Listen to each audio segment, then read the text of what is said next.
அம்மாவை மீட் பண்ண ஹீரோயினை கூட்டிகிட்டு போகிறாரு.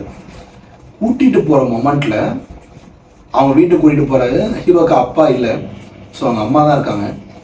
அந்த மொமெண்ட் வந்து எனக்கு அவங்க அம்மா வந்து ஹீரோவை அவங்க பையனே வந்து தலையை தூக்கி பார்க்க மாட்டாங்க, கீழே தலை குனிஞ்சு தான் பேசுவாங்க அவங்க பையன்கிட்டயே. ஸோ அது வந்து அந்த மொமெண்ட் வந்து ஒரு அவரோட கேர்ள் ஃப்ரெண்டுக்கு எப்படி இருக்குன்றது வந்து இமேஜினே பண்ண முடியல. அதுக்கு அவர் ரீசனும் சொன்னார், இந்த மாதிரி அப்பாவுக்கு வந்து கெஸ்ட் யாராவது வந்தால் அம்மா வந்து நேரில் பார்த்து பேசினாங்கன்னா அப்பாவுக்கு பிடிக்காது. ஸோ அதனால வந்து எப்பயுமே அம்மா வந்து கெஸ்ட் யாராவது வந்தாங்கன்னா தலை வந்து பார்க்க மாட்டாங்க கெஸ்ட்டு, அது யாராக இருந்தாலும் சரி அப்படின்னு சொல்கிறாரு. எனக்கு வந்து அது ரொம்ப டஃப்பாக இருந்துச்சு. எனக்கே டஃப்பாக இருந்துச்சுன்னா அந்த ஒரு அவரோட கேர்ள் ஃப்ரெண்டோட சிச்சுவேஷன் யோசிச்சு பாருங்க. அது வந்து ரொம்ப ரொம்ப டஃப்பாக இருந்துச்சு. அது மட்டும் தலை வந்து பார்க்கறது மட்டும் கிடையாது, சிரிக்கூட மாட்டாங்க.